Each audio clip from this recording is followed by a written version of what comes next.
മാറാത്ത പര്യാപ്തമായ തിരുവചനം ഉയർത്തി കർത്താവിൻ്റെ നാമത്തെ ഉയർത്തുവാൻ എനിക്ക് ലഭിച്ച ഈ ഭാഗ്യപദവിക്കായി ഞാൻ ദൈവത്തെ സ്തുതിക്കുന്നു, സ്തോത്രം ചെയ്യുന്നു. കഴിഞ്ഞ ദിവസങ്ങളിലൊക്കെ നിങ്ങളോടുകൂടുള്ള കൂട്ടായ്മ എനിക്ക് അനുഗ്രഹമായിരുന്നു. വീണ്ടും എന്നെയും എൻ്റെ കർത്താവ് എനിക്ക് തന്ന കുടുംബത്തെയും ശുശ്രൂഷയൊക്കെ ഓർത്ത് നിങ്ങൾ ഓർക്കുമ്പോൾ പ്രാർത്ഥിക്കണമെന്ന് ഞാൻ വിനീതമായി റിക്വസ്റ്റ് ചെയ്യുന്നു. ഇന്ന് ഞാൻ നമ്മുടെ കേരളക്കരയിൽ കടന്നു കൂടിയിരിക്കുന്ന ഒരു പുതിയ ഉപദേശം, ഒരു ടീച്ചിങ്ങിനെ കുറിച്ചാണ് ഞാൻ സംസാരിക്കാൻ ആഗ്രഹിക്കുന്നത്. ആ കാര്യം പറഞ്ഞതിന് ശേഷം, അല്ലെങ്കിൽ അല്പമായി ഒന്ന് അതിൻ്റെ ഒരു ജനറൽ നോളജ് തരാനേ നമുക്ക് സമയമുള്ളൂ.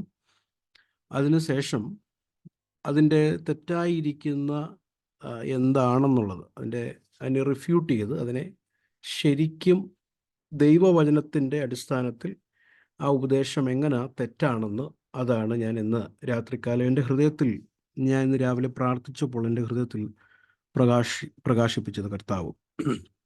അത് ഒത്തിരി പഴയതും അല്ലെങ്കിലും നമ്മുടെ കേരളത്തിൽ മുഖ്യധാര പെന്തക്കോസ്ത് സഭകളിലൊന്നും ഈ ഉപദേശം അങ്ങനെ അങ്ങോട്ട് സ്വാധീനിച്ചിട്ടില്ലെങ്കിലും നമ്മുടെ ഇപ്പോഴത്തെ ഒരു പോക്ക് കണ്ടിട്ട് അത് വരാൻ സാധ്യതയുണ്ടെന്നാണ് എനിക്ക് തോന്നുന്നത്. പണ്ട് ചൈനയിൽ കൊറോണ വന്നപ്പം ഞാൻ എൻ്റെ സ്വദേശം പുനലൂരാണ്. അപ്പോൾ പുനലൂരുകാരെല്ലാം പറഞ്ഞു, ഓ ചൈനയിലില്ലേ വന്നേ, പുനലൂർ എങ്ങനെ വരാനപ്പാ. പക്ഷേ ഇത് പറഞ്ഞു 2-3 ആഴ്ച കഴിഞ്ഞപ്പോൾ എല്ലാം ലോക്ക്ഡൗൺ ആയി. അത് വേറെ വിഷയം. അപ്പം ചൈനയിൽ വന്നതുകൊണ്ട് ഇവിടെ വരുത്തില്ല എന്ന് നമ്മൾ നിരൂപിക്കരുത്.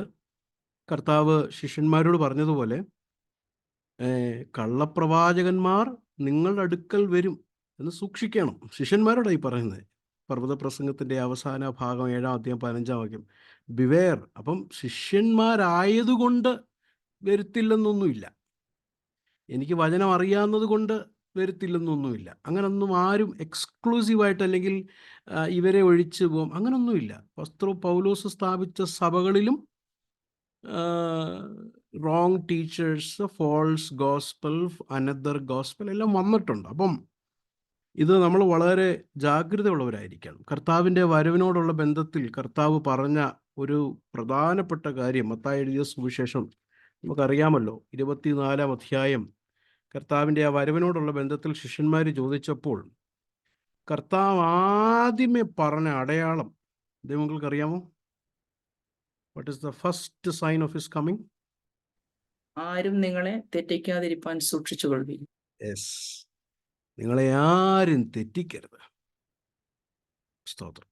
അപ്പം അങ്ങനെ ഒരു കാലഘട്ടത്തിലാണ് നമ്മൾ വന്നിരിക്കുന്നത്.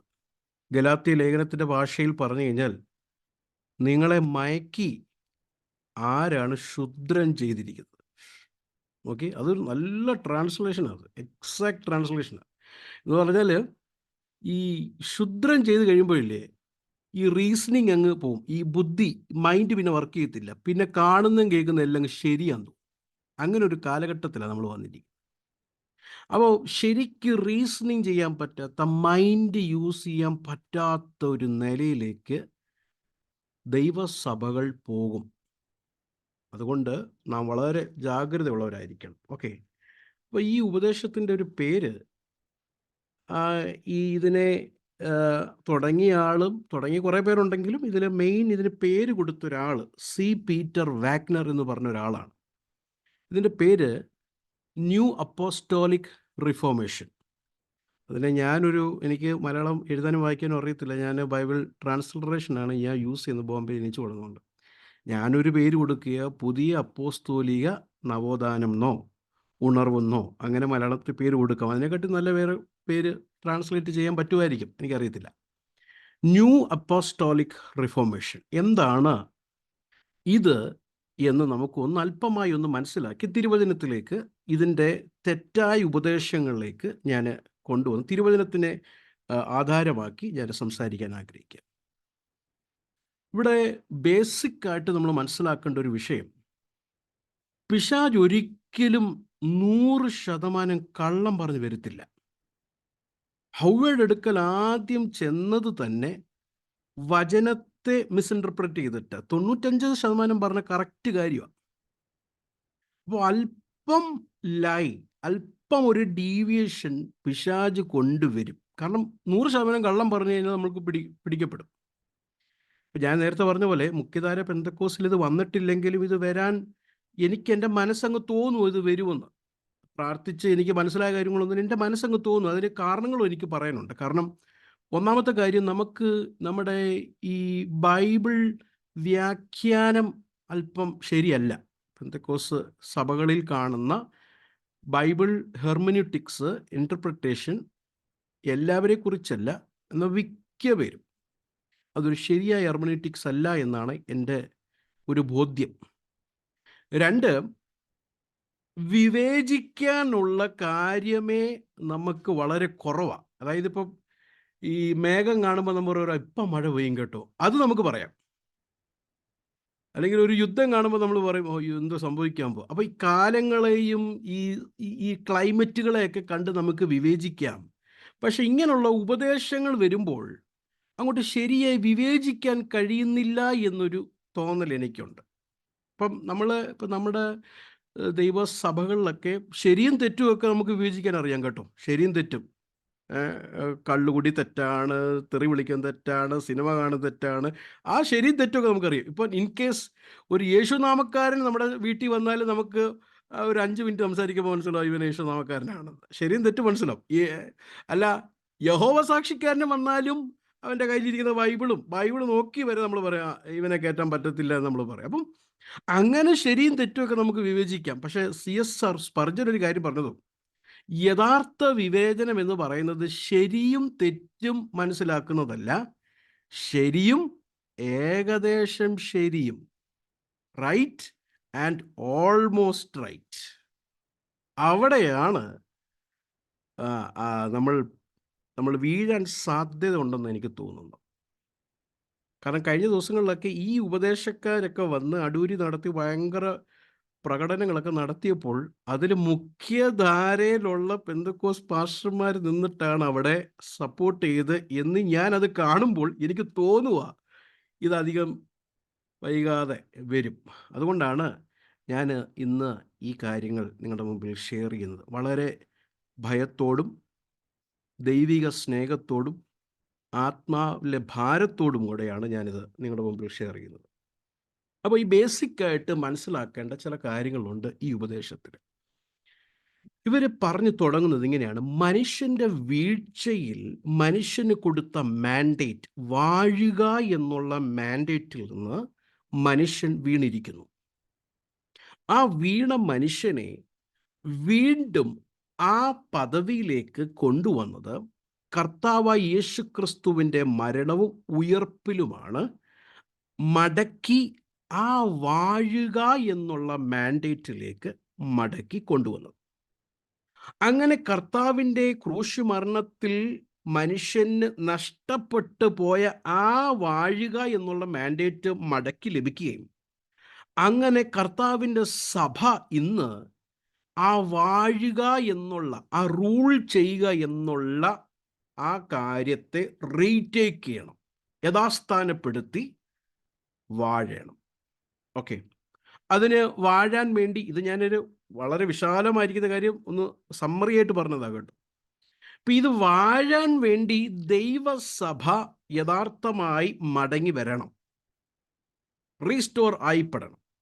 അതിന് വാഴാൻ വേണ്ടി എവിടൊക്കെ വാഴണം, അതിന് അടുത്തൊരു പദമാണ് ഇവർ കൊടുത്തിരിക്കുന്നത്, 7 മൗണ്ടൻ മാൻഡേറ്റ്. 7 മലകൾ, 7 മൗണ്ടൻ. ഏതൊക്കെയാണ് ഈ 7 മല? ഒന്ന് government, arts, finance, education, religion, family, media. ഇങ്ങനെയുള്ള 7 സ്ഥലങ്ങളിൽ നമ്മൾ വാഴണം. വാഴണം എന്ന് പറഞ്ഞാൽ ഗവൺമെൻറ്റിൽ നമ്മുടെ ഒരാൾ ചെല്ലണം, മീഡിയയിൽ നമ്മുടെ ഒരാൾ വേണം. ഈ രാജ്യത്തിൻ്റെ, ഈ വാഴുന്നതിൻ്റെ, ഈ രാജ്യത്തിൻ്റെ, കിങ്ഡമിൻ്റെ തോട്ടുള്ള, ചിന്തയുള്ള ഈ വ്യക്തി ഗവൺമെൻറ്റിൽ ചെന്ന് ഗവൺമെൻറ്റിന് ആലോചന പറഞ്ഞു കൊടുക്കുന്ന വ്യക്തി നമ്മുടെ ദൈവസഭയിൽ നിന്ന്, നമ്മുടെ രാജ്യത്ത് നിന്ന് ചെല്ലണം. അങ്ങനെ അപ്പോൾ ഇവർ മെയിൻലി ഫോക്കസ് ചെയ്യുന്നത് ഗവൺമെൻറ്റാണ്. അപ്പോൾ ഗവൺമെൻറ്റിൽ ചെല്ലുമ്പോൾ ബാക്കിയെല്ലാം കൈവശമാക്കാൻ പറ്റും, റൂൾ ചെയ്യാൻ പറ്റും. അങ്ങനെ ഇതുവരെ ബലഹീനായ സഭ, വീക്ക്ഡായ സഭ മടങ്ങി യേശു എന്താണ് സഭയെക്കുറിച്ച് ഉദ്ദേശിച്ചത് എന്നുള്ള ആ ഉദ്ദേശത്തിലേക്ക് യഥാസ്ഥാനപ്പെട്ട് വരുന്നതാണ് ഈ ഒരു കാര്യമെന്ന് ഇവർ പഠിപ്പിക്കുന്നു.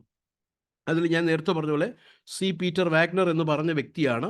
ഒരു 10-20 വർഷമായി ആയിട്ടുള്ളൂ, 10-25 വർഷം കൊണ്ടായിട്ടുള്ളൂ.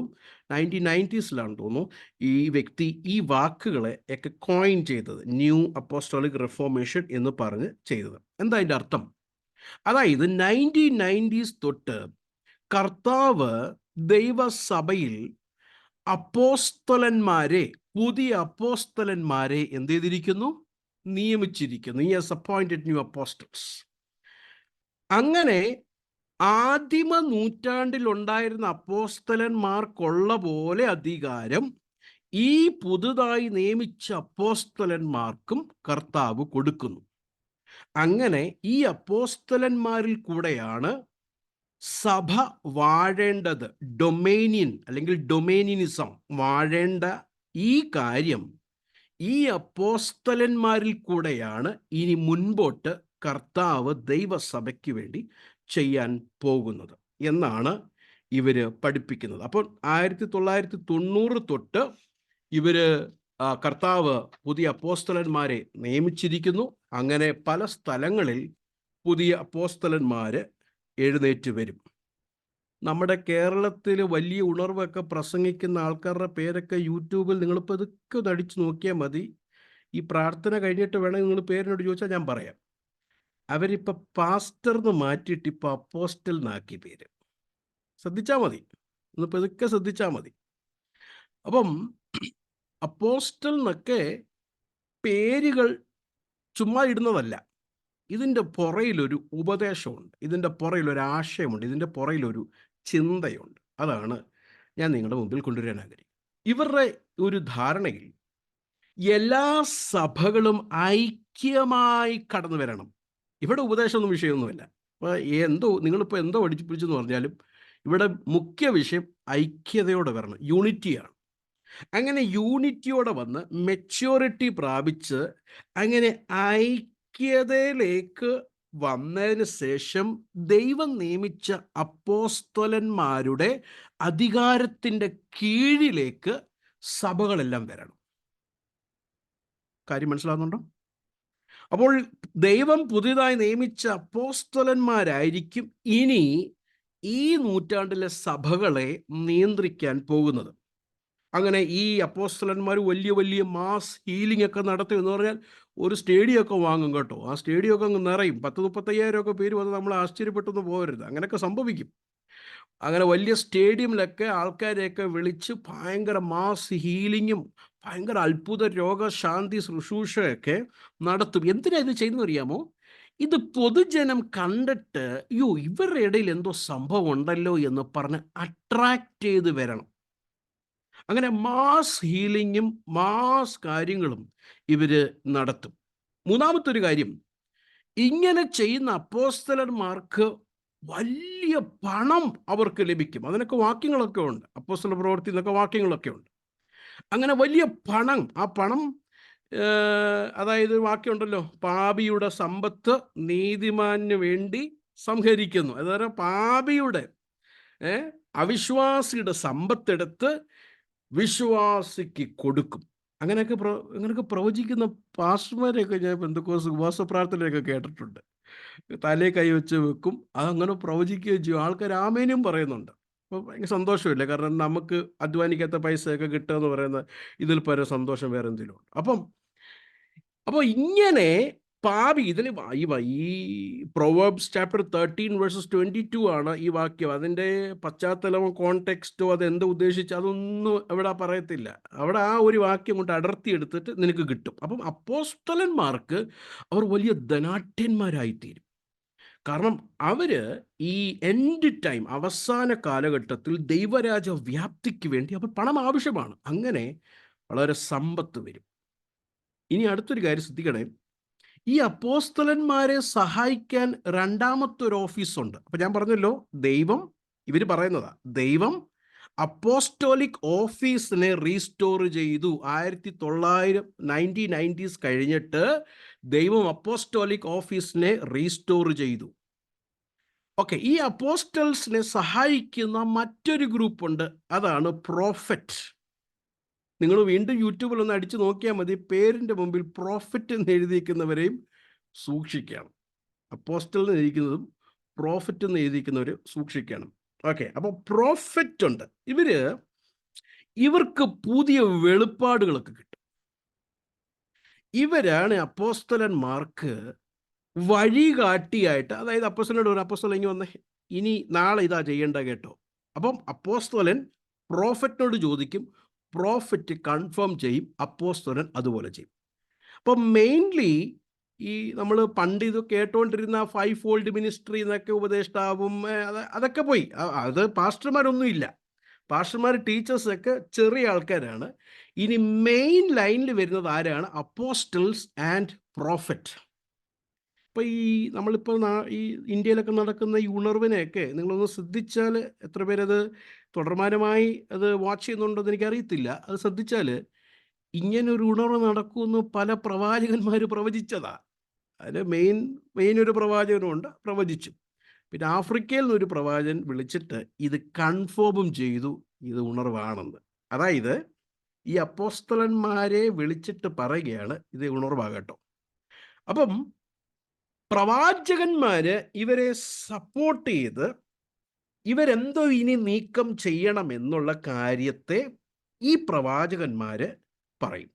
അപ്പോസ്തലന്മാരും ഇടയ്ക്കിടയ്ക്ക് പ്രവചിക്കുകയൊക്കെ ചെയ്യും, പക്ഷേ ഇവരെ പോലെ അത്ര പവറില്ല പ്രവചിക്കാൻ. ഈ പ്രവാചകന്മാരെ പോലെ അത്ര പവറൊന്നുമില്ല. അക്കൗണ്ട് നമ്പർ കാര്യങ്ങളൊക്കെ പറയും, പേര് പറയും, നമ്മൾ കൊണ്ടുവന്ന തൂവാലയുടെ കളറ് പറയും, അങ്ങനെയൊക്കെ ഭയങ്കര പ്രവചനങ്ങളൊക്കെയാണ്.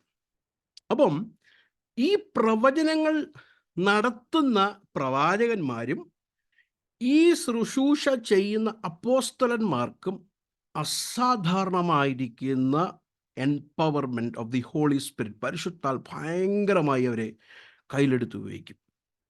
നമ്മളിങ്ങനെ വായിച്ച് പഠിച്ച് വരുമ്പോൾ നമുക്കൊന്ന് തോന്നിപ്പോയി, എടാ ആദ്യത്തെ 12 അപ്പോസ്തലന്മാരെ കട്ടി പവർഫുള്ളായി വരും. അവരെ ഒന്നും ഇല്ല, അവരെ കൊണ്ട് ഇതൊന്നും പറ്റത്തില്ല. അപ്പോൾ ഇവരെ കൊണ്ടാണ് ഇനി ചെയ്യുന്നത്.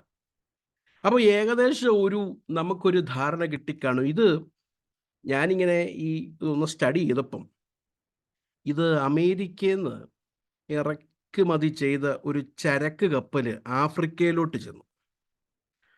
ആഫ്രിക്കയിലുള്ളവർക്ക് ഇത് ഭയങ്കര ഇഷ്ടപ്പെട്ടു. അവർ ഇരുകരം അങ്ങ് എടുത്ത് അങ്ങ് സ്വീകരിച്ചു. പക്ഷേ സ്വീകരിച്ച് നോക്കിയപ്പോഴാണ് മനസ്സിലായത് ഗാർബേജാ, ചവറാ മൊത്തം. അപ്പോൾ അവരെന്ത് ചെയ്യുന്നു അറിയാമോ? കുറച്ച് അവരെടുത്തിട്ട് കുറച്ച് ഇന്ത്യയിലോട്ടും വിടുന്നുണ്ട്. അത് ഇങ്ങനെ ഇൻസ്റ്റാൾമെൻ്റ് ആയിട്ടാണ് വിടുന്നത്, ഒറ്റ ചരക്ക് കപ്പലായിട്ടല്ല പോകുന്നത്, പതുക്കെയായിട്ടാണ് വരുന്നത്. അങ്ങനെ നോർത്ത് ഇന്ത്യയിലൊക്കെ ഇത് ഭയങ്കരമായിട്ട് ഈ ചവറെടുത്തിട്ട് ഭയങ്കര സ്വർണ്ണമാണ്, നിധി കിട്ടി എന്നൊക്കെ പറഞ്ഞുകൊണ്ട് ആൾക്കാർ കൊട്ടി ഘോഷിക്കുന്നുണ്ട്. ഇത് കേരളക്കരയിലുള്ള ചിലരും എടുത്തിത് സന്തോഷിക്കുന്നുണ്ട്. ഏകദേശം ഒരു 10 വർഷമായി. അപ്പോൾ ഇത് മനസ്സിലായി, ചരക്ക് കപ്പൽ വരുന്നത് എവിടെ നിന്നാണ്? ഇത് അമേരിക്കയിൽ നിന്ന്, ഐക്യനാടുകളിൽ നിന്ന്, ആഫ്രിക്കയിൽ നിന്ന്, ആഫ്രിക്കയിൽ നിന്ന് കേരളത്തിലേക്ക്. ഈ നമ്മുടെ കേരളക്കരയിലുള്ളവരെ ഒന്ന് നമ്മൾ ശ്രദ്ധിച്ച് നോക്കിയാൽ മതി. ഇതെല്ലാം ആഫ്രിക്കയുടെ ആ ചരക്ക് കപ്പലിനെ ആയിട്ട് ബന്ധമുണ്ട്. ഓക്കെ, ഇതെല്ലാം ബന്ധമുണ്ടെന്ന് മനസ്സിലാക്കണം. ഓക്കെ, അപ്പം ഞാൻ ഈ തെറ്റെന്താണെന്ന് അധികം പറയേണ്ട ആവശ്യമില്ല, അല്പമായ ഒരു നോളജ് കിട്ടിയാൽ മതി.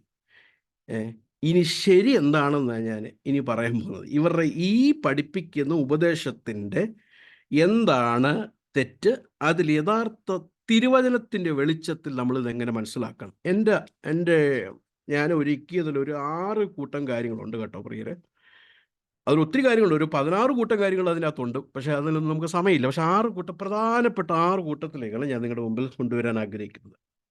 ഒന്നാമത്തെ കാര്യം, ദൈവസഭയെ വാഴാനാണോ കർത്താവ് വിളിച്ചതെന്ന് നമുക്ക് ഒന്നാമതൊന്ന് ശോധന ചെയ്യാം. Number 1, did Christ call the church to have dominion? എന്താ കർത്താവ് പഠിപ്പിച്ചത്, എന്താ കർത്താവ് പറഞ്ഞത് എന്ന് നമുക്കൊന്ന് നോക്കാം. അപ്പോൾ ഈ ടീച്ചിങ് ഡീവിയേറ്റ് ചെയ്യുന്നു. വ്യതിചലിക്കുകയാണ് യഥാർത്ഥ സുവിശേഷത്തിൽ നിന്ന്, യഥാർത്ഥ വചനത്തിൽ നിന്ന് വ്യതിചലിക്കുകയാണ് എന്ന് ഞാൻ നിങ്ങളെ ഈ 6 പോയിന്റിൽ കൂടെ സൂചിപ്പിക്കാം. ഒന്നാമത്, കർത്താവ് എന്താ പറഞ്ഞത്? ദൈവസഭയോടുള്ള ബന്ധത്തിൽ വാഴാനാണോ കർത്താവ് പറഞ്ഞതെന്ന് നമുക്ക് വചനത്തിൽ കൂടെ നമുക്കൊന്ന് ശോധന ചെയ്യാം.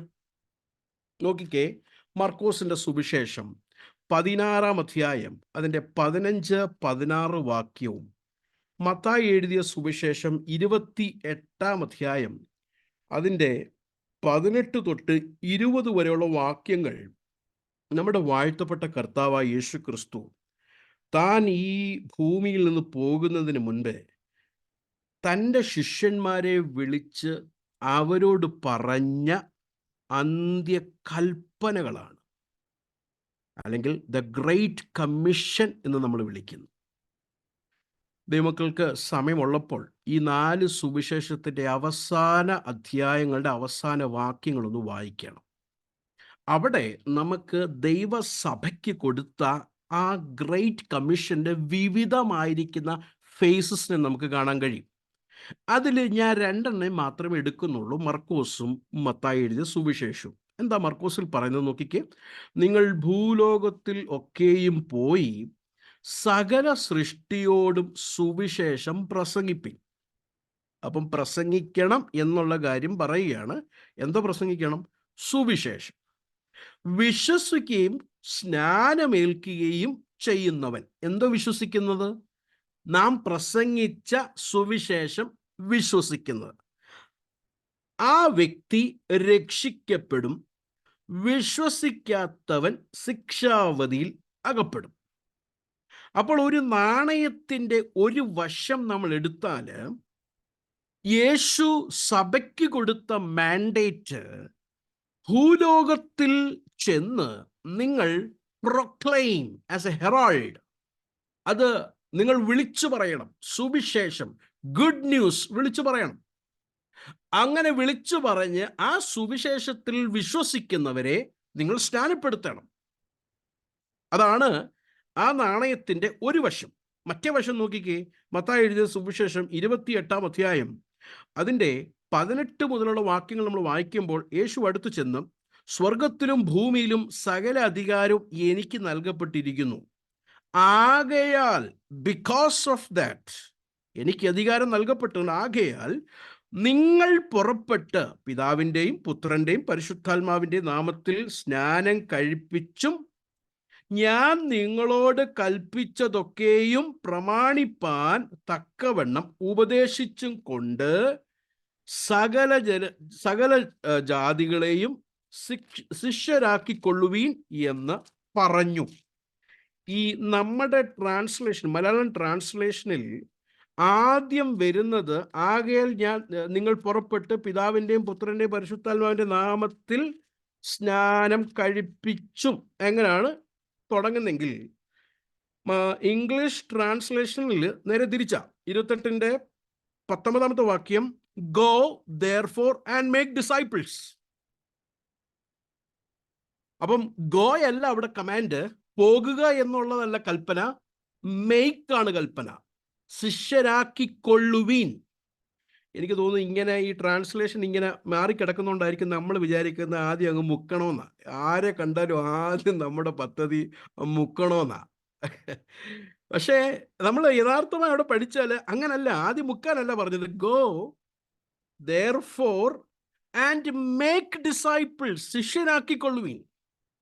അങ്ങനെ ശിഷ്യരാക്കിക്കൊള്ളുന്ന വ്യക്തികളെ, to all nation, baptising them in the name of father, son and the holy spirit. അടുത്തൊരു പറയുകയാണ്, ഞാൻ നിങ്ങളോട് കൽപ്പിച്ചത്. ആ വേർഡ് കണ്ടോ? ഓപ്ഷൻ അല്ല. യേശു പറഞ്ഞതല്ല, ഓപ്ഷൻ അല്ല. കൽപ്പിച്ചതൊക്കെയും. ആ ഒക്കെയും വേർഡ് ഒക്കുമെങ്കിൽ ബൈബിളിൽ നിങ്ങൾക്ക് അണ്ടർലൈൻ ചെയ്യുന്നവരാണെങ്കിൽ ഒന്ന് അണ്ടർലൈൻ ചെയ്തു, അല്ലെങ്കിൽ നോട്ട് കുറിക്കുന്നവരാണെങ്കിൽ അങ്ങനെ നോട്ട്. ഒക്കെയും എന്ന് പറഞ്ഞാൽ യേശു പഠിപ്പിച്ചത് എല്ലാം. സ്തോത്രം. യേശു പഠിപ്പിച്ചതെല്ലാം, യേശു കാണിച്ചതെല്ലാം ഒക്കെയും പ്രമാണിപ്പാൻ. അത് കേൾക്കാനോ പഠിക്കാനോ മാത്രമല്ല, യെസ്, കേൾക്കുകയും പഠിക്കുകയും വേണം. അത് പ്രമാണിപ്പാൻ, ഒബേയിങ്. പ്രമാണിപ്പാൻ തക്കവണ്ണം ഉപദേശിച്ചും കൊണ്ട് സകല ജാതികളെയും ശിഷ്യരാക്കിക്കൊള്ളുവിൻ. എന്നിട്ട് അടുത്ത് പറയുകയാണ്, ഞാനോ ലോകാവസാനത്തോളം എല്ലാ നാളും നിങ്ങളോട് കൂടി ഇരിക്കും. ആരോടുകൂടെ? ഇങ്ങനെ ചെയ്യുന്ന ദൈവമക്കളോടുകൂടെ ലോകാവസാനത്തോളം കർത്താവ് കൂടിയിരിക്കും. അത് കണ്ടീഷൻഡാ. ഓക്കെ. അപ്പൊ ഈ നാണയത്തിന്റെ രണ്ട് വശം എന്നതുപോലെ സുവിശേഷീകരണം, ഒന്ന് പ്രസംഗിക്കുക, ഗോസ്പൽ പ്രീച്ച് ചെയ്യുക, പ്രോക്ലെയിം ചെയ്യുക, ഒന്ന്. രണ്ട്, ഈ ഗോസ്പൽ കേട്ട വ്യക്തികളെ നിങ്ങൾ ശിഷ്യരാക്കണം. അപ്പോൾ ഒന്നാമത്തെ കാര്യം ഒന്ന് ദൈവങ്ങളൊന്ന് ശ്രദ്ധിച്ചേ, സുവിശേഷം എന്തിനാ പ്രസംഗിക്കുന്നത്? സുവിശേഷം പ്രസംഗിക്കുന്നത് വ്യക്തികൾ യേശുവിൻ്റെ ശിഷ്യനാകാൻ വേണ്ടിയാണ്. സുവിശേഷം പ്രസംഗിക്കുന്നതിൻ്റെ ഏറ്റവും അൾട്ടിമേറ്റ് എയിം എന്ന് പറയുന്നത് മുക്കാനല്ല, സഭയുടെ മെമ്പറാക്കുകയല്ല, ഒരാളും കൂടെ സഭയിലേക്ക് വന്നതെന്നല്ല. അതൊക്കെ ഉണ്ടതിൽ. പക്ഷേ പ്രസംഗിക്കുന്നത്, സുവിശേഷം പ്രസംഗിക്കുന്നതിൻ്റെ മുഖ്യ വിഷയം, the main agenda and plan is to make disciple. അവൻ യേശുവിൻ്റെ ശിഷ്യനാകണം. ഇതാണ് യേശു ശിഷ്യന്മാർക്ക് കൊടുത്ത മാൻഡേറ്റ്, കർത്താവ് കൊടുത്ത മാൻഡേറ്റ്. ഇനി അപ്പോസ്തല പ്രവൃത്തികളുടെ പുസ്തകത്തിലേക്ക് ഒന്ന് വന്നാട്ടെ. എൻ്റെ 1-ാം അധ്യായം. യേശു സ്വർഗാരോഹണം ചെയ്യുന്നതിന് മുൻപേ ശിഷ്യന്മാർ അടുക്കൽ വന്നിട്ട് കാര്യങ്ങൾ ചോദിക്കുക.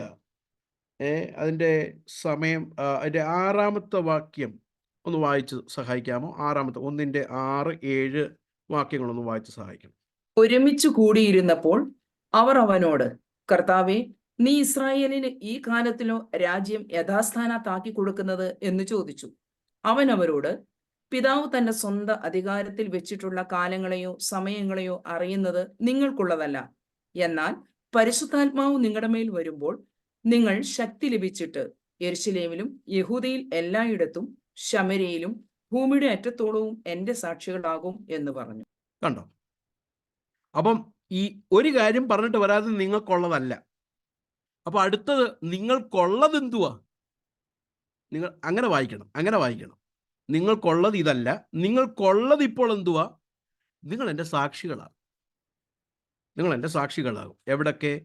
ഭൂമിയുടെ അറ്റത്തോളം നിങ്ങൾ എൻ്റെ സാക്ഷികളാകും. ഈ അർത്ഥത്തിൽ വേണം യോഹന്നാൻ എഴുതിയ സുവിശേഷം 14-ാം അധ്യായം അതിൻ്റെ, കാരണം ഇതൊക്കെ വ്യാഖ്യാനിക്കുന്നതൊക്കെ വേറെ രീതിയിൽ ആൾക്കാർ. 14:12 നോക്കിക്കേ.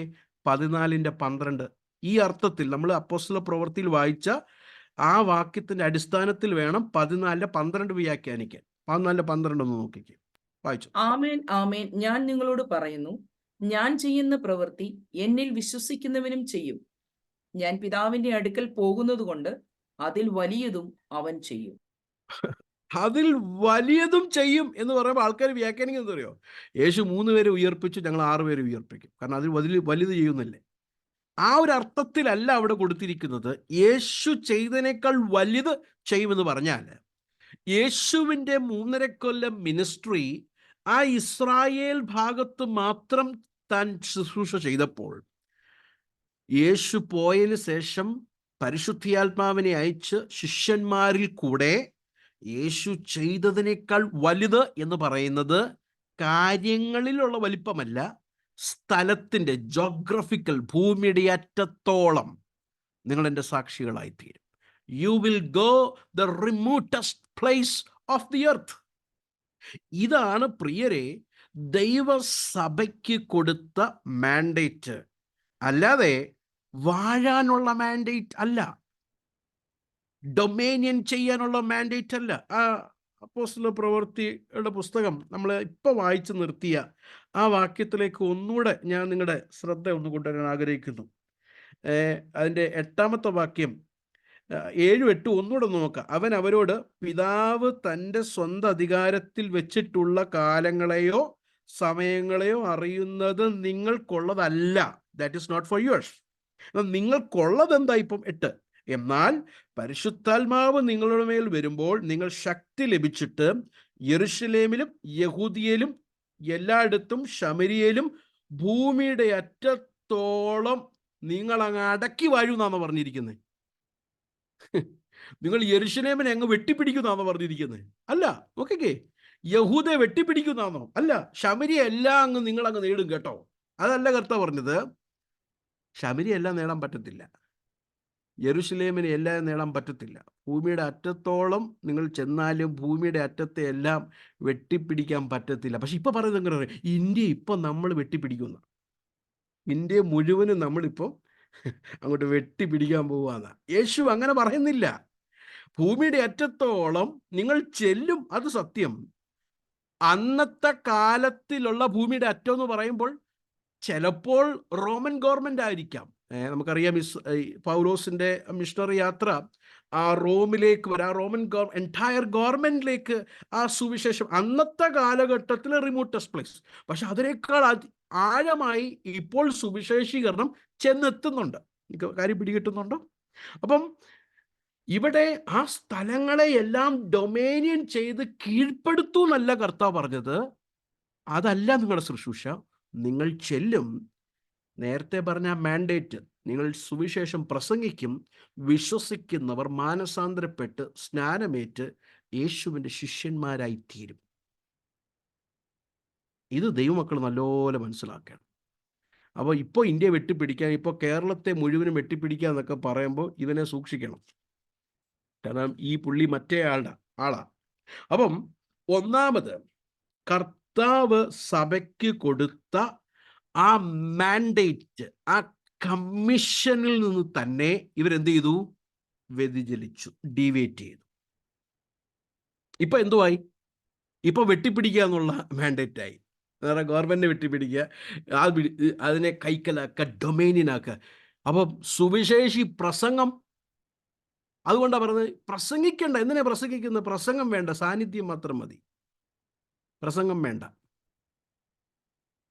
സ്തോത്രം. ഭയങ്കര അപകടം ഇതൊക്കെ. പ്രസംഗം വേണ്ട. ക്രൂശിക്കപ്പെട്ട ക്രിസ്തുവിനെ, ഞാൻ കേട്ടത് എൻ്റെ ചെവി കൊണ്ട്, ക്രൂശിക്കപ്പെട്ട ക്രിസ്തുവിനെ അല്ല ഇവിടെ പ്രസംഗിക്കുന്നത്, ഇവിടെ സാന്നിധ്യമാണ് യേശുവിൻ്റെ. അയ്യോ, അങ്ങനെ സാന്നിധ്യം വേണ്ട. ക്രൂശിക്കപ്പെട്ട യേശുവിനെ കുറിച്ച് പ്രസംഗിച്ച് കിട്ടുന്ന സാന്നിധ്യമൊക്കെ നമുക്ക് മതി. സ്തോത്രം. അപ്പം ഇത് ഭയങ്കര അപകടമാണ്. ഒന്ന്, കർത്താവ് കൊടുത്ത ആ ഗ്രേറ്റ് കമ്മീഷൻ. പ്രിയരെ, അപ്പോൾ പോകുക എന്ന് പറഞ്ഞാൽ നമ്മളെല്ലാം കൂടെ വിറ്റുപറക്കി ആഫ്രിക്കയിൽ പോവുകയാണെന്നാണോ, അല്ലെങ്കിൽ നോർത്ത് ഇന്ത്യ പോകണോ? അല്ല. ദൈവത്തിൻ്റെ ഹിതമനുസരിച്ച് നിങ്ങളെ ദൈവം അയച്ച സ്ഥലത്ത് ദൈവം നിങ്ങൾക്കൊരു ഉത്തരവാദിത്വം തന്നിട്ടുണ്ട്. What is that? To proclaim the gospel, to make disciple.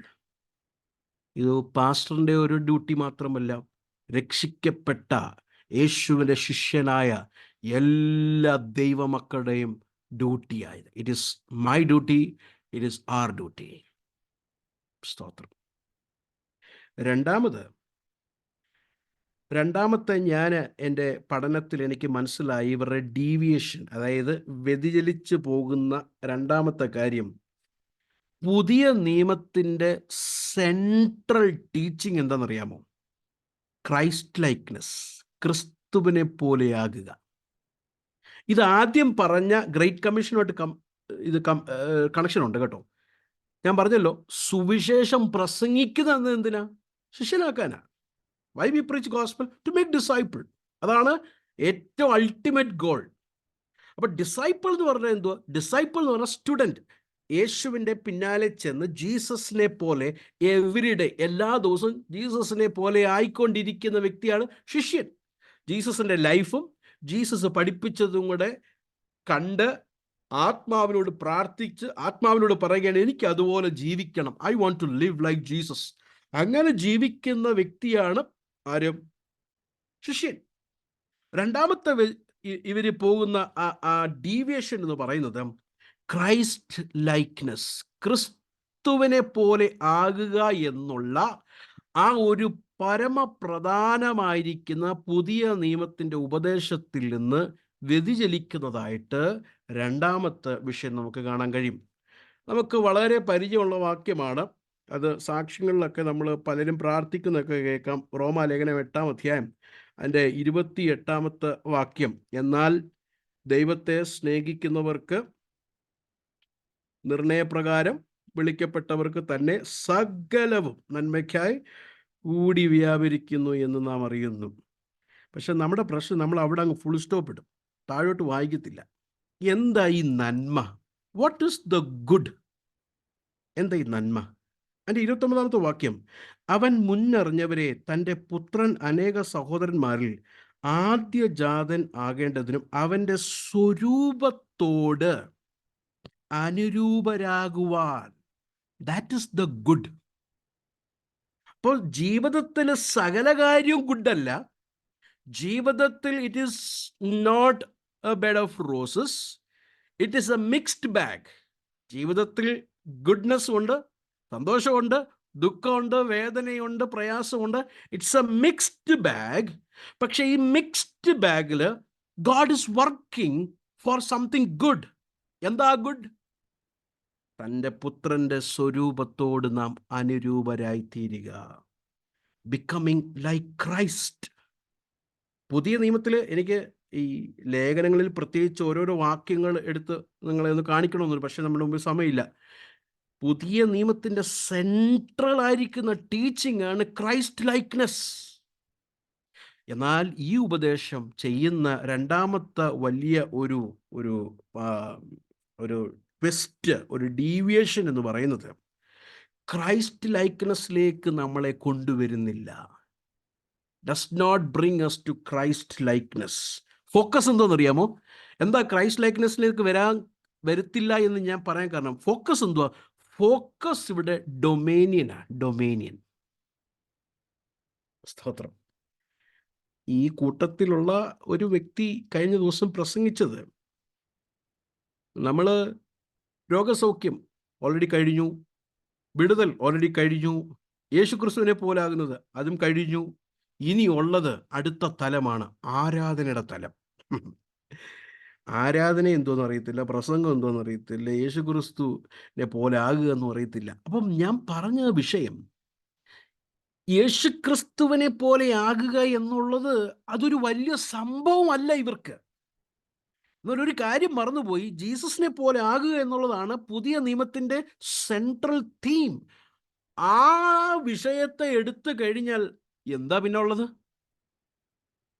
അപ്പം ഈ ഈ ക്രൈസ്റ്റ് ലൈക്ക്നെസ്സിൽ നിന്ന് മാറ്റി നമ്മളെ ഡൊമേനിയൻ, വാഴുക എന്നുള്ള ചിന്തയിലേക്ക് നമ്മുടെ മനസ്സിനെ, നമ്മുടെ മൈൻഡിനെ എന്ത് ചെയ്യുന്നു? ഡീവിയേറ്റ് ചെയ്യുന്നു. അതാണ് ഗലാത്യ ലേഖനത്തിൽ പൗലോസ് പറയുന്നത്, സർപ്പം ഔവായെ വഞ്ചിച്ചതുപോലെ. ആ വാക്യം വായിച്ചു, 3:1 മുതൽ. ഗലാത്യ ലേഖനം 3-ാം അധ്യായം 1 മുതലുള്ള വാക്യം.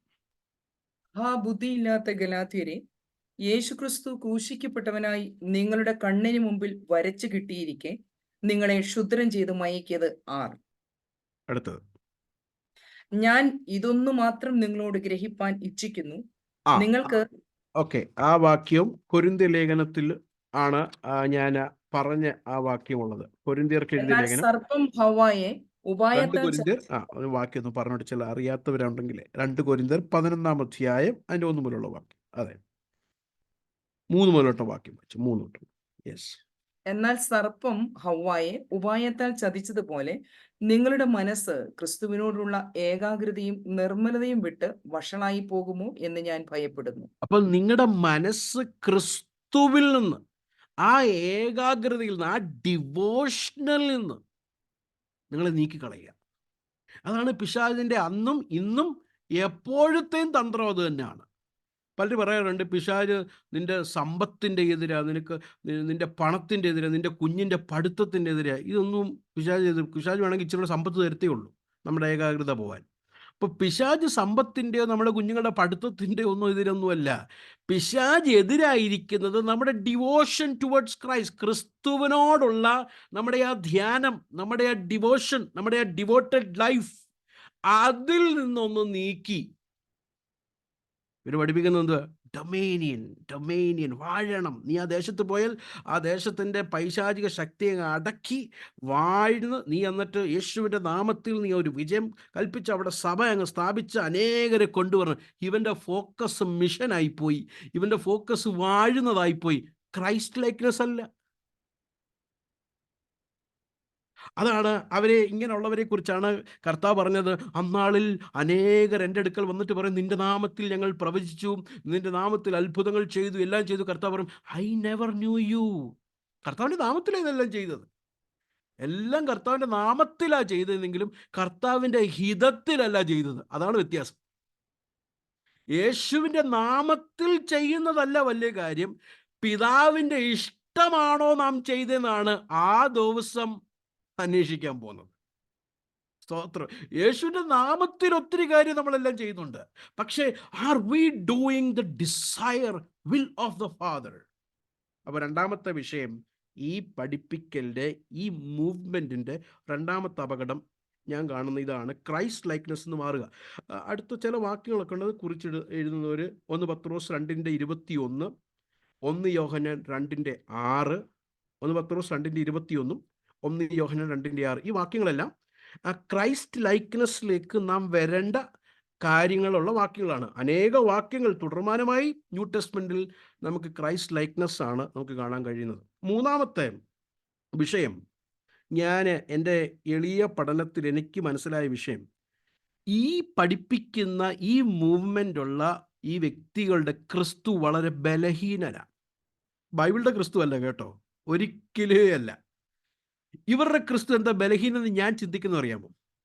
ഇവർ പഠിപ്പിക്കുന്നത് നമ്മൾ ഇങ്ങനെ അപ്പോസ്തലന്മാരും പ്രവാചകന്മാരിൽ കൂടെ ഓരോരോ ദേശത്തെ ഡൊമേനിയൻ ചെയ്ത് വാഴ്ന്ന് പിടിച്ചടക്കിയതിന് ശേഷമായിരിക്കും കർത്താവ് വരുന്നത് എന്ന് പറഞ്ഞാൽ, കർത്താവിനെ സഹായിക്കുന്ന കുറേ ഗ്രൂപ്പ് എന്ന് പറഞ്ഞാൽ, കർത്താവ് ഒത്തിരി ബലഹീനനാണ്, കർത്താവിന് സ്വന്തം വന്നിങ്ങനെ രാജ്യം സ്ഥാപിക്കാൻ പറ്റത്തില്ല, അതുകൊണ്ട് കുറേ അപ്പോസ്തലന്മാരൊക്കെ എഴുന്നേൽപ്പിക്കുകയാണ്. അവരിങ്ങനെ വാഴ്ന്ന് അവരിങ്ങനെ സ്ഥാപിച്ച് അവരിങ്ങനെ കൈയടക്കിയൊക്കെ ശേഷം ഇതാ ഞാൻ പ്രത്യക്ഷമായി. ബൈബിൾ എന്തോ പഠിപ്പിക്കുന്നത്? കർത്താവ് താൻ തന്നെ വന്ന് തൻ്റെ രാജ്യം സ്ഥാപിപ്പിക്കും. ഒരു മനുഷ്യന്റെ സഹായം ആവശ്യമില്ല കർത്താവിന്. സ്തോത്രം. ചില വാക്യങ്ങൾ നമുക്കൊന്ന് ഇതിനോടകം ഒന്ന് നോക്കാം. ദാനിയേൽ പ്രവാചകന്റെ പുസ്തകം 2-ാം അധ്യായം അതിൻ്റെ 44-ാമത്തെ വാക്യം. Daniel chapter 2 versus 44.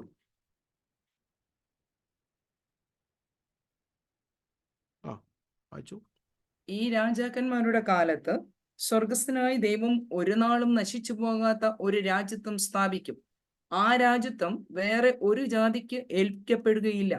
അത് ഈ രാജ്യത്വങ്ങളെയൊക്കെയും തകർത്ത് നശിപ്പിക്കുകയും എന്നേക്കും നിലനിൽക്കുകയും ചെയ്യും. ആരാ സ്ഥാപിപ്പിക്കുന്നത്?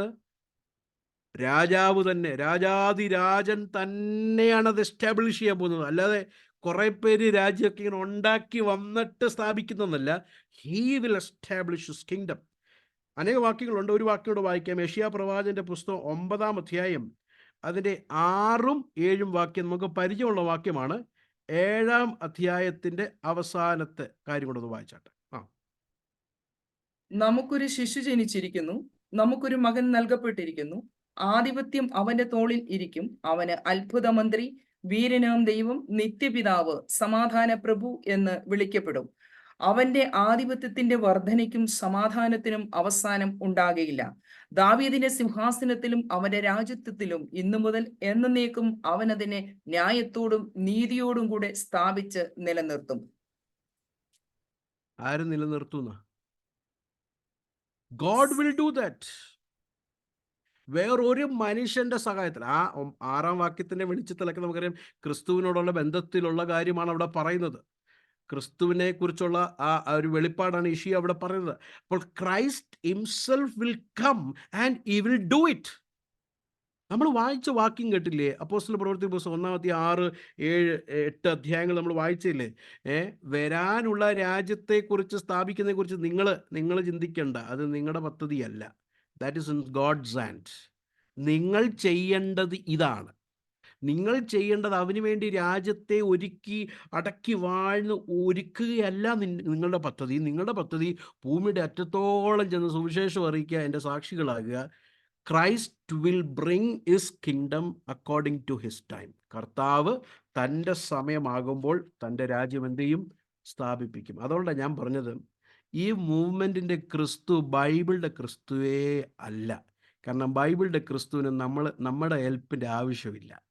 He will come by his own sovereign power to establish his kingdom. നാലാമത്തെ അപകടം, ഈ മൂവ്മെൻറ്റ് നാലാമത്തെ അപകടം, they deny the sufficiency of the scripture. തിരുവചനത്തിൻ്റെ പര്യാപ്തതയെ ഡിനൈ ചെയ്യും. തിരുവചനത്തിൻ്റെ ആധികാരത്തെയൊക്കെ അവർ പറയും കേട്ടോ, ഇതാണ്, ഈ ബൈബിളാണ് ഗോഡ്സ് അതോറിറ്റി എന്നൊക്കെ അവരിങ്ങനെ ബൈബിളൊക്കെ പൊക്കിയൊക്കെ പറയും. പക്ഷേ ഇത് പര്യാപ്തമാണോ എന്ന് ചോദിച്ചാൽ അവർ പറയും അല്ലല്ല, പര്യാപ്തമല്ല. 66 പുസ്തകം പര്യാപ്തമാണോ? അല്ലല്ല. എന്താ? കാരണം കർത്താവ് ഇപ്പോഴും പുതിയ വെളിപ്പാടുകളെ കൊടുക്കുന്നുണ്ട്. New revelations. ഈ പുതിയ വെളിപ്പാട് എന്നൊക്കെ പറഞ്ഞുകൊണ്ട് എനിക്ക് ഇപ്പോൾ കിട്ടിയതാണ്. കഴിഞ്ഞ ദിവസം ഞാനിങ്ങനെ അമേരിക്ക ഫ്ലൈറ്റിലേക്ക് പോയിക്കൊണ്ടിരിക്കുമ്പോൾ എനിക്ക് കിട്ടിയ വെളിപ്പാട്. സൂക്ഷിക്കണം. പുതിയ വെളിപ്പാടെന്ന് പറയുന്ന ഒരു കാര്യമില്ല. ദൈവം കാനൻ ക്ലോസ് ചെയ്തു. He close the canon. 66 book നമ്മുടെ കയ്യിൽ തന്നു. He closed it. That is sufficient. പര്യാപ്തത എന്ന് പറഞ്ഞാൽ എന്താ? തിരുവചനം പര്യാപ്തമാണെന്ന് പറഞ്ഞാൽ എന്താ അതിൻ്റെ അർത്ഥം? പ്രിയരെ, ഒരു കാര്യം നമ്മൾ മനസ്സിലാക്കണം. The sufficiency of scripture does not mean ബൈബിളിൽ ലോകത്തുള്ള സകല വിഷയത്തെക്കുറിച്ച് പറഞ്ഞിട്ടുണ്ട്. അതല്ല അതിൻ്റെ അർത്ഥം. സൂര്യനും ഭൂമിയും എത്ര ദൂരം ഉണ്ടെന്ന് ബൈബിൾ എഴുതിയിട്ടില്ല. ആൾക്ക് എത്ര വണ്ണം വേണം, എത്ര ഹൈറ്റ് വേണം എന്ന് ബൈബിൾ എഴുതിയിട്ടില്ല. സയൻസ് പരമായിട്ടുള്ള കാര്യങ്ങളോ അങ്ങനെയുള്ള വിഷയങ്ങളോ ഒന്നുമല്ല. പിന്നെ എന്താണ്, ഏത് വിഷയത്തിലാണ് പര്യാപ്തം? നമ്മുടെ രക്ഷയ്ക്കും നമ്മുടെ വിശുദ്ധ ജീവിതത്തിനും നമ്മുടെ ഗോഡ്ലി ലൈഫിനും നിത്യതയ്ക്കും നിത്യ ജീവനും റിഡംഷനും ദൈവത്തിൻ്റെ മഹത്വകരമായ ജീവിതം നയിക്കേണ്ടതിന് വേണ്ടി നമ്മുടെ കയ്യിൽ തന്നിരിക്കുന്ന തിരുവചനം പര്യാപ്തമാണ്. 66 book is sufficient. It is inherent, it is sufficient, it is infallible. സ്തോത്രം. അപ്പം ഗോഡ്ലി ലൈഫ്, ഭക്തിയോടെ ജീവിക്കാൻ, ദൈവ മഹത്വത്തിനനുസരിച്ച് ജീവിക്കാൻ സ്ക്രിപ്ചർ ഈസ് സഫിഷ്യൻറ്റ്. എവ്രിതിങ്. എൻ്റെ രക്ഷയോട് ബന്ധപ്പെട്ട്, എൻ്റെ വിശുദ്ധ ജീവിതത്തോടുള്ള ബന്ധപ്പെട്ട് ദൈവത്തിൻ്റെ വചനം പര്യാപ്തമാണ്. ഞാൻ എല്ലാ ദിവസവും ചെയ്യുന്നൊരു കാര്യം, എൻ്റെ മെഡിറ്റേഷനിൽ ഞാൻ എൻ്റെ ബൈബിൾ അങ്ങോട്ട് എടുത്ത് ഉയർത്തി ദൈവത്തെ സ്തുതിക്കും. എന്തിനാണെന്നറിയോ? കർത്താവേ, ഈ വചനം എനിക്ക് തന്നതിനായി സ്തോത്രം. ഇത് എൻ്റെ കയ്യിൽ ഇല്ലായിരുന്നെങ്കിൽ ഞാൻ വല്ലാതെ വട്ടം കറങ്ങി പോയേനെ. എൻ്റെ ജീവിതത്തിനാവശ്യമുള്ളത്, കർത്താവിനെ പ്രസാദിപ്പിക്കുന്ന ഒരു ജീവിതം എനിക്ക് ജീവിക്കാൻ ഇത് പര്യാപ്തമായി എൻ്റെ കയ്യിൽ തന്നതിനായി ഞാൻ ദൈവത്തെ സ്തുതിക്കുന്നു. ഞാൻ അങ്ങനൊന്നും ചെയ്യാൻ നിങ്ങളോട് പറയുന്നില്ല.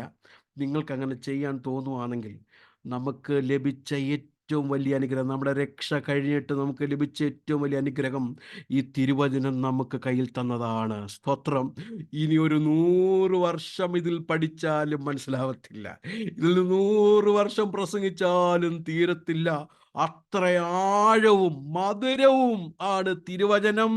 തിരുവചനം പ്രസംഗിക്കുന്ന, അതിൻ്റെ പത്യമായ ഉപദേശം പ്രസംഗിക്കുന്ന ദൈവദാസന്മാരെ ഓർത്ത് സ്തുതിക്കുന്നു. അങ്ങനെയുള്ള ദൈവദാസന്മാരെ വീണ്ടും എഴുന്നേൽപ്പിക്കാൻ നമുക്ക് പ്രാർത്ഥിക്കാം. ഹല്ലേലൂയ, സ്തോത്രം. അപ്പം ഇവർ പറയുന്നത് സഫിഷ്യൻ്റ് അല്ല, പുതിയ വെളിപ്പാടുകൾ. ഞാൻ ഒരാളോട് ചോദിച്ചു, ഈ ഉണർവിൽ നടക്കുന്ന ഒരാളോട് ചോദിച്ചു, നിങ്ങളുടെ ഇടയിൽ ഈ നീല വെള്ളിയും പച്ച ദൂതനെയൊക്കെ കേൾക്കുന്നല്ലോ, ഇതെവിടുന്ന വന്നതെന്ന് വെച്ച് പറഞ്ഞ്, അതൊന്നും ബൈബിളിലില്ല, പക്ഷെ പ്രവാചകന് വെളിപ്പെടുത്തി കൊടുത്തതാണ്. പിന്നെ നമുക്ക് ഇനി എന്താ പറയാനുള്ളത്? ബൈബിളിലില്ല, പക്ഷെ പ്രവാചകന് വെളിപ്പെടുത്തി കൊടുത്തു. ഞാൻ പറഞ്ഞു, ഈ പല ദൂതന്മാരെ കുറിച്ച് നിങ്ങൾ പറയുന്നുണ്ട്, പക്ഷെ ഒരു ദൂതൻ ഇവിടെ മിസ്സിങ്. അറിയോ? ഈ ഗോതമ്പിനെയും പതിരിനെയൊക്കെ വിഭജിക്കുന്ന ഒരു ദൂതനെ കുറിച്ച് പറയുന്നുണ്ടല്ലോ. ആ ദൂതൻ ഇവിടെ മിസ്സിങ് ആണ്. ആ ദൂതനെ കുറിച്ച് പറയുന്നില്ല. പച്ച കാണുന്നു, നീല കാണുന്നു, നീളമുള്ളത് കാണുന്നു. പിന്നെ വേറൊരാൾ പറഞ്ഞത് 1 വർഷമായിട്ട് ഞാൻ ദൂതനെ മാത്രമേ കാണുന്നുള്ളെന്നാ.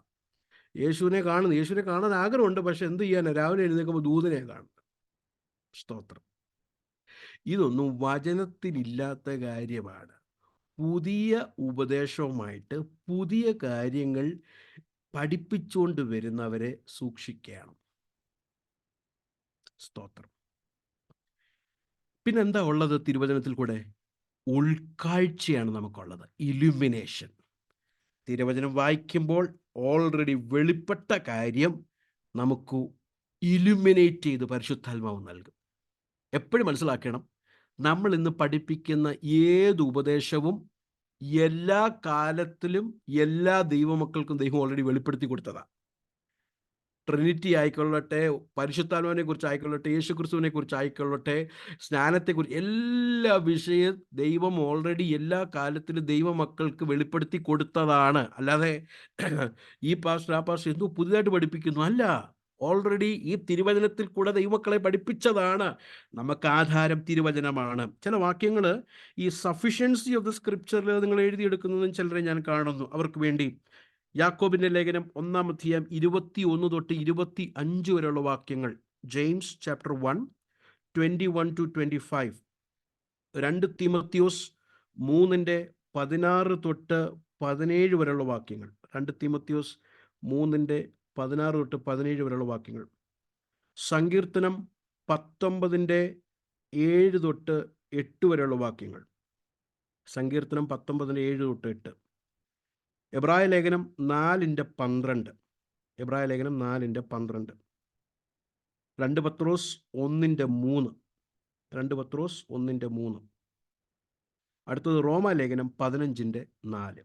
ഈ വാക്യങ്ങളെല്ലാം വായിക്കുമ്പോൾ നമുക്ക് മനസ്സിലാക്കാൻ കഴിയും, the scripture is sufficient for our godly life, our salvation, about God and his glory. 5-ാമത്തെ വിഷയം ഇവരുടെ റീസ്റ്റോറേഷൻ ഓഫ് അപ്പോസ്റ്റോലിക് ഓഫീസ്. പഴയ അപ്പോസ്തലന്മാർക്ക് കൊടുത്ത ആ ഓഫീസിനെ ദൈവം വീണ്ടും സ്ഥാപിപ്പിച്ചിരിക്കുന്നു എന്ന് പറഞ്ഞാൽ 12+1, 12 അപ്പോസ്തലന്മാർ യേശുവിൻ്റെ +1 പൗലോസ്, 13 അപ്പോസ്തലന്മാരാണ് ഒറിജിനൽ ഫൗണ്ടേഷനിലായിരിക്കുന്ന അപ്പോസ്തലന്മാർ. അത് ഞാൻ മുമ്പോട്ട് പറയാം. ഈ 13 അപ്പോസ്തലന്മാർ മാത്രമല്ല, ഇനിയും അപ്പോസ്തലന്മാരുണ്ട് എന്നാണ് പറയുന്നത്. ഞാൻ ഇതിനെ ഒരു എക്സാമ്പിൾ പറഞ്ഞാൽ നിങ്ങൾക്ക് മനസ്സിലാവും. ഞാൻ താമസിക്കുന്നത് യുഎഇയിലാണ്. യുഎഇയിൽ ഇന്ത്യയുടെ അംബാസിഡർ ഉണ്ട്. അപ്പോൾ യുഎഇക്ക് ഇന്ത്യയുടെ അംബാസിഡർ ഒറ്റ ഒരാളേ ഉള്ളൂ കേട്ടോ. പക്ഷേ യുഎഇ താമസിക്കുന്ന ഇന്ത്യൻ പൗരൻ എന്ന സ്ഥിതിക്ക് ഞാനും ഒരു അംബാസിഡറാണ്. ഞാനും ഇന്ത്യയെ റിപ്രസെൻ്റ് ചെയ്യുകയാണ്. എന്നെ പോലെ ആയിരക്കണക്കിന് ലക്ഷക്കണക്കിന് ഇന്ത്യ റിപ്രസെൻ്റ് ചെയ്ത ആൾക്കാരാണ് എൻ്റെ ചുറ്റുപാടിലുള്ളത്. അവരെല്ലാം അംബാസിഡേഴ്സാണ്. പക്ഷേ ഗവൺമെൻറ്റിൻ്റെ കാര്യത്തിന് വേണ്ടി ആധികാരികമായി അയച്ച ഒറ്റ ഒരാളേ ഉള്ളൂ. ഞാൻ നാളെ എഴുന്നേറ്റിട്ട് ഇന്ത്യ അയച്ച അംബാസിഡറാന്ന് പറഞ്ഞു കഴിഞ്ഞാൽ പിടിച്ചെന്നെ അകത്തിടും. അങ്ങനെ എനിക്ക് പറയാൻ പറ്റത്തില്ല. എന്നതുപോലെ ദൈവമക്കളെ മിഷണറി ആയിട്ട്, ദൈവപ്രവർത്തിക്കായിട്ട് ദൈവദാസന്മാരെ പല സ്ഥലങ്ങളിലേക്ക് അയക്കും. They are apostles. ബർന്നബാസിനെ അപ്പോസ്റ്റൽ എന്ന് വിളിക്കുന്നുണ്ട്.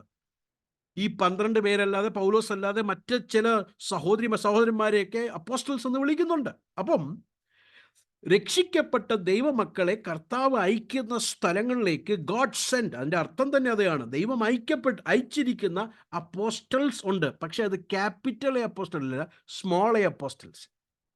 എന്നാൽ ക്യാപിറ്റൽ എ അപ്പോസ്റ്റൽ കേവലം 13 പേരേ ഉള്ളൂ. 12 ശിഷ്യന്മാരും, യേശു തിരഞ്ഞെടുത്ത 12 ശിഷ്യന്മാരും പ്ലസ് പോൾ. ബ്രോഡ് സെൻസിൽ, വിശാലാർത്ഥത്തിൽ ദൈവമക്കൾ അപ്പോസ്റ്റൽസ് ആണ്. എന്നാൽ നാരോ അർത്ഥത്തിൽ കേവലം 13 പേരേ ഉള്ളൂ. പക്ഷെ ഇവർ പറയുന്നത് അങ്ങനല്ല, 13 പേരല്ല. ഈ 13 പേരിനേക്കാൾ കൂടുതൽ അപ്പോസ്റ്റലന്മാരെ ദൈവം ഇപ്പോൾ 1990 തൊട്ട് ഇത് ചെയ്തിരിക്കുക. അപ്പം അതങ്ങനല്ല എന്ന് തിരുവചനത്തിൽ കൂടെ നമ്മൾ ആദ്യമേ ഒന്ന് മനസ്സിലാക്കുകയാണ്. ഒരാൾ ഈ 13 അപ്പോസ്തലന്മാരെ പോലെ ആകണമെങ്കിൽ ഒരു മിനിമം 5 കാര്യമെങ്കിലും അവരുടെ ലൈഫിൽ ഉണ്ടാകണം. ഞാനത് പെട്ടെന്ന് പറഞ്ഞു പോകാം. 1, കർത്താവിനാൽ ഡയറക്റ്റ് കമ്മീഷൻഡ് ആൻഡ് അപ്പോയിൻറ്റഡ് ആയിരിക്കണം. കർത്താവ് ഡയറക്റ്റായിട്ട് അപ്പോയിൻ്റ് ചെയ്ത വ്യക്തിയായിരിക്കണം അപ്പോസ്തലൻ എന്ന് പറയാം.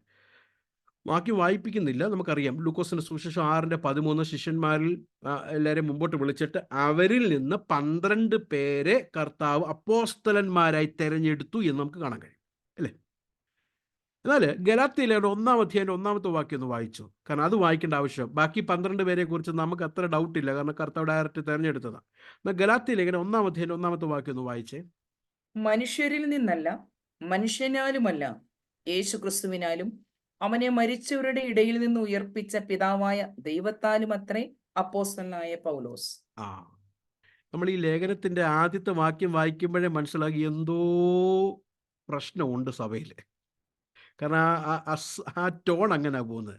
അപ്പോൾ പൗലോസിൻ്റെ അപ്പോസ്തലത്വത്തെ ചോദിക്കുന്ന അവരോട് പറയുക, മനുഷ്യനാലല്ല, മനുഷ്യൻ്റെ കുറേ ഏജൻസി ആയിട്ടുമല്ല. കാരണം ഞാൻ അപ്പോസ്തലന്മാരുടെ അടുക്ക് പോയി അല്ല, ഞാനൊരു ബയോഡേറ്റ അയച്ചു കൊടുത്തായിരുന്നു കേട്ടോ കേഫാനൊരു ബയോഡേറ്റ അയച്ചു കൊടുത്തായിരുന്നു. ഞാനിങ്ങനെയൊക്കെ പ്രസംഗിക്കുന്ന ആളാണ്, എനിക്ക് നല്ലപോലെ പ്രസംഗിക്കാൻ അറിയാം, എനിക്ക് നല്ലപോലെ ഉപദേശമൊക്കെ അറിയാം, അതുകൊണ്ട് എന്നെ ഒരു അപ്പോസ്തലനാക്കി എന്ന് പറഞ്ഞുകൊണ്ട് ഞാൻ ബയോഡേറ്റ ഒന്നും അയച്ചു കൊടുത്തില്ല. ഇവരാരെയും ഞാൻ കണ്ടില്ല. God only appointed me. Okay, അപ്പോൾ 12 + 1 പോൾ. രണ്ടാമത് അപ്പോസ്തലനാകണമെങ്കിൽ ഈ should be personal eyewitness of risen Christ. ഉയർത്തപ്പെട്ട ക്രിസ്തുവിൻ്റെ സാക്ഷിയാകണം. ആദ്യത്തെ 12 അപ്പോസ്തലന്മാരാണെന്ന് നമുക്കറിയാം. എന്നാലും വായിച്ചോ അപ്പോസ്തല പ്രവർത്തനങ്ങളുടെ പുസ്തകം 1-ാം അധ്യായം 21 തൊട്ട് 22 വരെയുള്ള വാക്യങ്ങൾ. മത്തായിസിനെ തിരഞ്ഞെടുക്കുമ്പോൾ അവർ വെച്ച ചില കാര്യങ്ങൾ അവിടെ ഉണ്ട്. ഒന്ന് വായിച്ചോ, 1-ന്റെ 21-22 വാക്യം.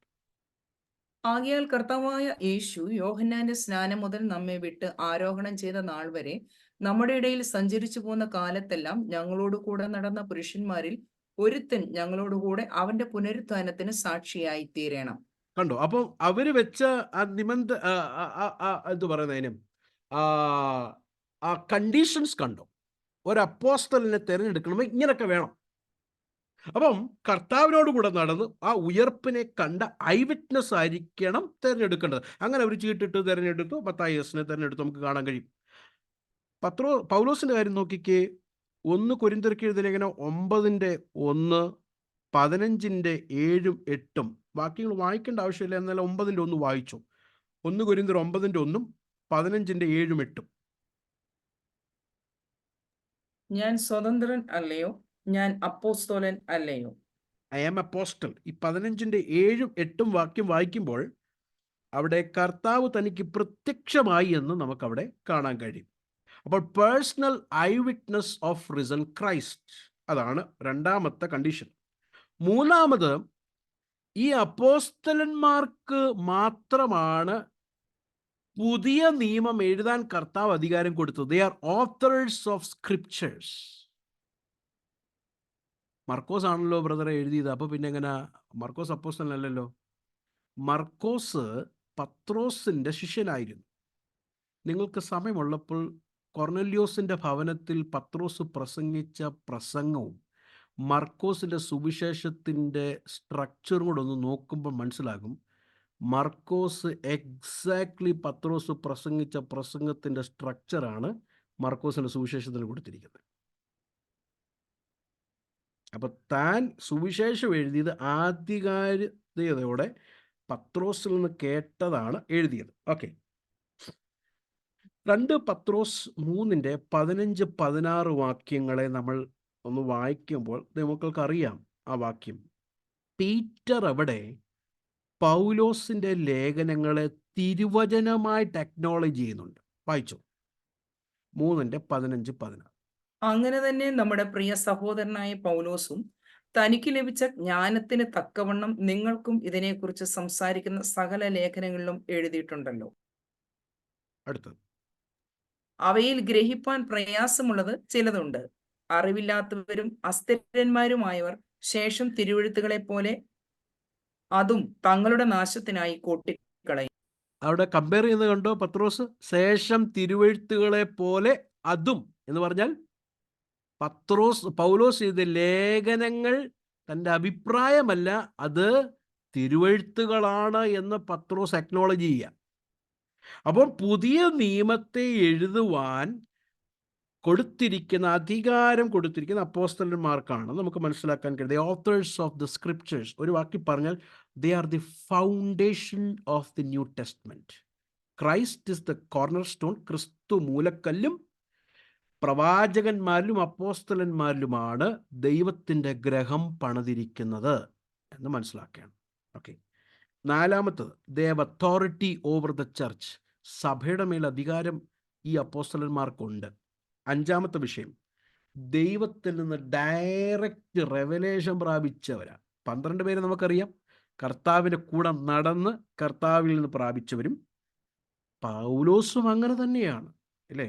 വാക്യങ്ങൾ ഗലാത്യ ലേഖനം 1:12-13, ഗലാത്യ ലേഖനം 1:12-13 വാക്യങ്ങളുടെ അടിസ്ഥാനത്തിൽ പത്രോസിൽ നിന്നോ യാക്കോബിൽ നിന്നോ യോഹന്നാനിൽ നിന്നോ അല്ല പൗലോസ് പ്രാപിച്ചത്, by the revelation of Jesus Christ, direct revelation from Jesus. അപ്പോൾ ഈ അടിസ്ഥാനത്തിൽ നമുക്കൊരു കാര്യം ഇന്ന് മനസ്സിലാക്കണം.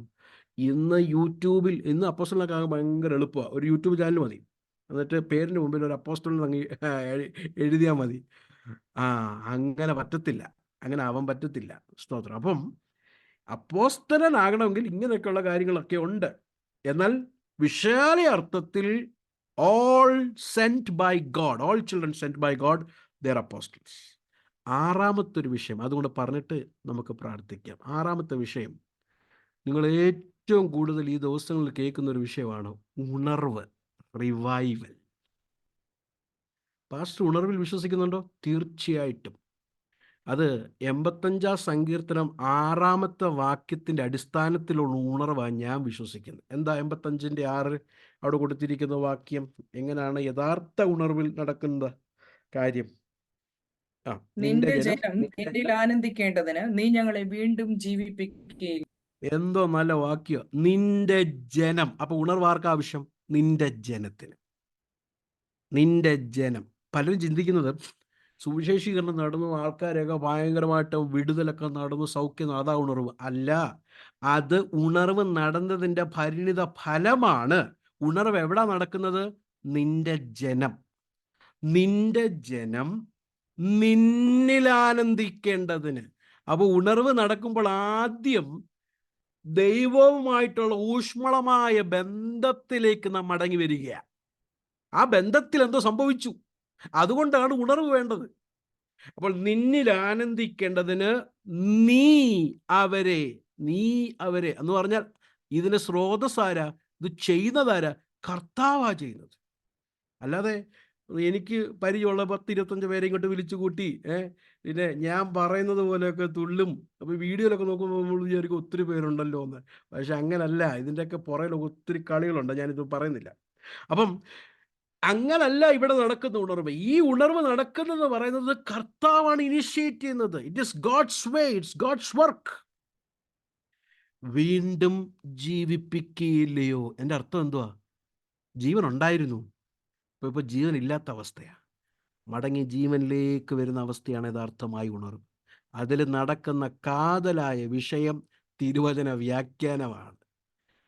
ഞാൻ ഇനി നടക്കുന്ന ഉണർവുകളെയൊക്കെ ഞാൻ എൻ്റെ മനസ്സിൽ ഇങ്ങനെ കുറേ വേദനയോട് ഞാൻ ഇങ്ങനെ ചിന്തിച്ചപ്പോഴേ ഞാൻ ഇങ്ങനെ ചിന്തിച്ച്, ഒരു പ്രവാചകൻ പറഞ്ഞു ഉണർവ് വരാൻ പോവുക. ഒരു പ്രവാചകൻ പറഞ്ഞു ഒരു കുഞ്ഞ് ജനിക്കാൻ പോവുക.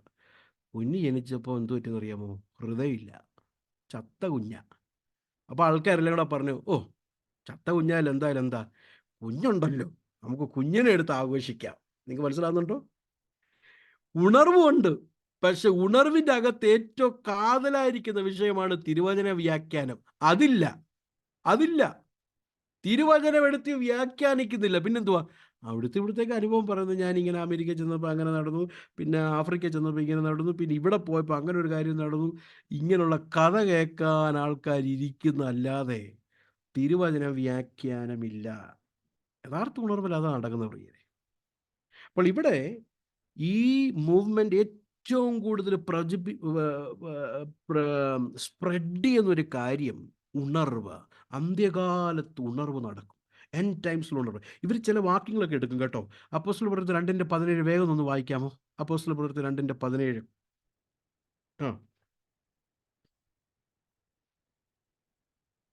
അന്ത്യകാലത്ത് ഞാൻ സകല ജഡത്തിന്മേലും എന്റെ ആത്മാവിനെ പകരും. മതി മതി, എനിക്ക് വിശദീകരിക്കാൻ സമയമില്ല. അന്ത്യകാലത്ത് സകല ജഡത്തിന്മേൽ. അപ്പൊ ബ്രദറെ, അന്ത്യകാലമല്ലേ ഇത്? ആണ്. സകല ജഡം എന്ന് പറഞ്ഞാൽ ഇന്ത്യ മൊത്തം? അയ്യോ അല്ല. സകല എന്ന് അവിടെ പറയുന്നത് എല്ലാം അല്ല. സകല എന്നവിടെ പറയുന്നത് യേശുവിനെ വിശ്വസിക്കുന്നവർ, ഒന്ന്. സുവിശേഷം കൈക്കൊള്ളുന്നവർ, അതാണ് ഒന്നാമത്തെ അർത്ഥം. രണ്ട്, അത് ഏത് ജാതിയിലോ മതത്തിലോ നിറത്തിലോ ആയിക്കൊള്ളട്ടെ, അതാണ് ആ സകലത്തിൻ്റെ അർത്ഥം. സകലത്തിൻ്റെ അർത്ഥം യൂണിവേഴ്സൽ അല്ല, സകലത്തിൻ്റെ അർത്ഥം ഓൾ കൈൻഡ്സ് ഓഫ് പീപ്പിൾ. മനസ്സിലാകുന്നുണ്ടോ? എല്ലാ തരം മനുഷ്യൻ. അതായത് 2-ാം അധ്യായത്തിൽ യഹൂദന്മാർക്ക് പരിശുദ്ധാത്മാഭിഷേകം കിട്ടി. 10-ാം അധ്യായത്തിൽ ചെല്ലുമ്പോൾ ആർക്കാ കിട്ടുന്നത്? യഹൂദന്മാരല്ലാത്ത ജാതികൾക്ക്. അതാണ് അതിൻ്റെ ആ വാഗ്ദത്തത്തിൻ്റെ അർത്ഥം. സകലം എന്ന് പറയുമ്പോൾ എല്ലാ മനുഷ്യരും അല്ല, എല്ലാത്തരം വ്യക്തികൾക്ക്. എല്ലാത്തരം വ്യക്തികൾ എന്നാണ് എൻ്റെ അർത്ഥം. ഇതുപോലൊരു അർത്ഥമാണ് യോഹന്നാൻ 12:32. അതും കൂടെ വായിക്കുമ്പോൾ നമുക്ക് വളരെ ക്ലിയർ ആകും എന്താണ് എൻ്റെ അർത്ഥം. യോഹന്നാൻ 12:32. ഞാനോ ഭൂമിയിൽ നിന്ന് ഉയർത്തപ്പെട്ടാൽ എല്ലാവരെയും എങ്കിലേക്ക് ആകർഷിക്കും. എല്ലാവരെയും എന്ന് പറഞ്ഞാൽ എന്തുവാ? യൂണിവേഴ്സലിസം ആണോ? ഞാൻ ഭൂമിയിൽ നിന്ന് ഉയർത്തപ്പെട്ട് കഴിഞ്ഞാൽ ഇന്ത്യ എല്ലാവരെയും ഞാൻ ഇങ്ങനെ ദൈവമക്കളാക്കും എന്നാണോ? അങ്ങനെ നടക്കുന്നില്ല, നമുക്കറിയാം. അതല്ല കർത്താവ് ഉദ്ദേശിച്ച എല്ലാവരും എന്ന് പറഞ്ഞാൽ ആ 12-ാം അധ്യായത്തിൻ്റെ വെളിച്ചത്തിൽ ആ വാക്യം മനസ്സിലാക്കിയാൽ, 12-ാം അധ്യായത്തിൽ ചില യവനായ ആൾക്കാർ യേശുവിനെ കാണാൻ വേണ്ടി വന്നു, ഗ്രീക്ക്. അപ്പം യഹൂദന്മാർക്ക് വേണ്ടി മാത്രമല്ല കർത്താവ് വന്നത്, യവനായ ആൾക്കാർക്കും വേണ്ടി. 4-ാം അധ്യായത്തിൽ ശമരിയക്കാർ പറയുകയാണ് ഭൂമിയുടെ, ലോകത്തിൻ്റെ രക്ഷിതാവ. എൻ്റെ അർത്ഥം എല്ലാ തരം ഉള്ള ആൾക്കാരെ ഞാൻ എങ്കിലേക്ക് ആലയിക്കും.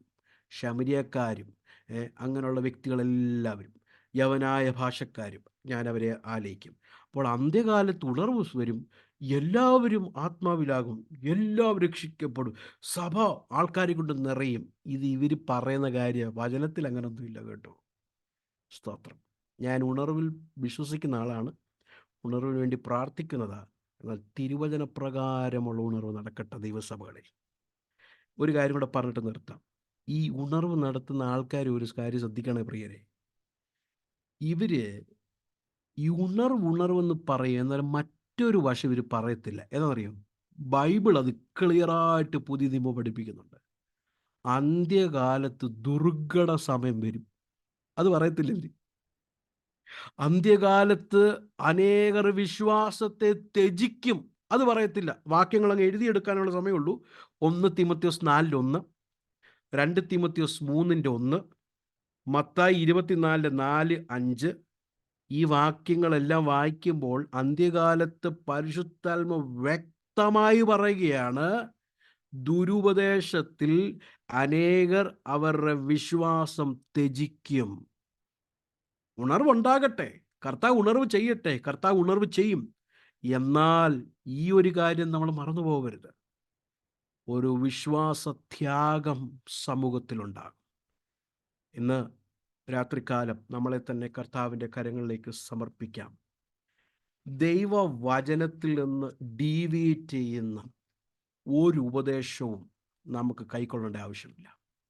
സുവിശേഷത്തിൽ നിന്ന് ഡീവിയേറ്റ് ചെയ്യുന്നു, ക്രിസ്തുവിനെ പോലെ ആയിത്തീരണം എന്ന് പറയുന്ന ഉപദേശത്തിൽ നിന്ന് ഡീവിയേറ്റ് ചെയ്യുന്ന എത്ര ബ്യൂട്ടിഫുൾ ആയാലും, എത്ര ആൾക്കാർ കേൾക്കുന്നതായാലും, എത്ര കൈയടിച്ച് ആൾക്കാർ അക്സെപ്റ്റ് ചെയ്യുന്നതായാലും, എല്ലാവരും കൂടെ നിന്നില്ലെങ്കിലും അന്ത്യത്തോളം കർത്താവേ ഈ വിശ്വാസത്തിന് വേണ്ടി നിൽക്കുവാൻ നല്ല ഓട്ടം തികച്ച്, നല്ല പോരാട്ടം, ഗുഡ് ഫൈറ്റ് ചെയ്യുവാൻ എന്നെ കുടുംബത്തെ ഇടയാക്കണമേ എന്ന് രാത്രികാലം നമുക്കൊന്ന് പ്രാർത്ഥിക്കാം.